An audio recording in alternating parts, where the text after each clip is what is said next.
एक भी साधारण कार्यकर्ता जाकर राहुल गांधी के सामने बोलने लगे तो राहुल गांधी में इतना दम नहीं कि युवा मोर्चा के किसी कार्यकर्ता के सामने टिक जाए। जब प्राण प्रतिष्ठा समारोह के लिए उनको भी आमंत्रित किया गया, अहंकार देखिए, उन्होंने आमंत्रण को ठुकरा दिया। देवेंद्र भाई, रस्सी जल गई, बल नहीं गया। देश में बयानों की बौछार है। लगता है आने वाले समय में चुनाव है। जी हाँ, आगामी समय में देश में 2024 का लोकसभा चुनाव होना है। ऐसे में तमाम राजनीतिक पार्टियां चुनाव की तैयारियों में जोरों शोरों से जुट गई हैं।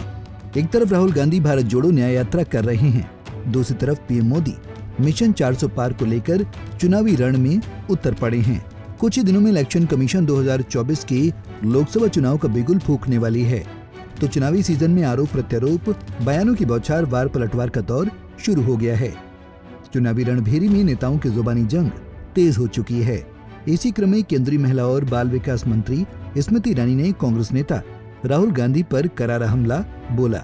साथ ही स्मृति ने राहुल को यूपीए सरकार और नरेंद्र मोदी सरकार के 10 सालों में किए गए काम के बीच अंतर पर बहस करने की चुनौती दे डाली। लेकिन आज हम डंके की चोट पर कह सकते हैं, और अगर राहुल गांधी तक मेरी आवाज पहुंचे तो कान खोलकर सुन लो, मैदान तुम चुनो, कार्यकर्ता हम देंगे।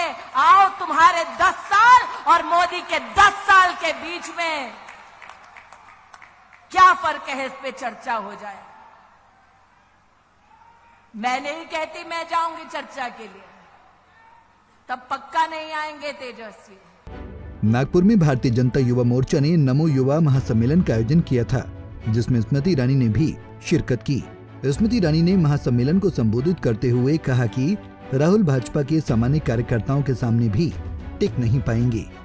लेकिन इतनी गारंटी देती हूं कि युवा मोर्चा का एक भी साधारण कार्यकर्ता जाकर राहुल गांधी के सामने बोलने लगे तो राहुल गांधी में इतना दम नहीं कि युवा मोर्चा के किसी कार्यकर्ता के सामने टिक जाएगा। इस महासम्मेलन में स्मृति ईरानी ने बीजेपी ने जो 3 अपने प्रमुख वादों को पूरा किया, इसका भी जिक्र किया।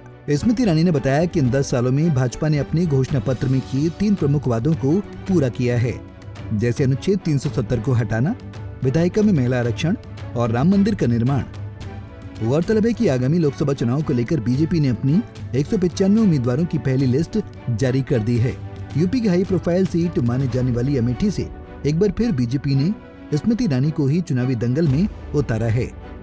इस सीट पर उन्होंने 2019 के चुनावों में राहुल गांधी को हराया था, जिसके बाद राहुल गांधी केरल के वायनाड सीट से चुनाव जीतकर सांसद बनने में सफल रहे थे। Bureau report, Punjab Kesari TV. हमसे जुड़े रहने के लिए हमारे YouTube चैनल को सब्सक्राइब करें और नई वीडियो की नोटिफिकेशन के लिए बेल आइकॉन को दबाएं।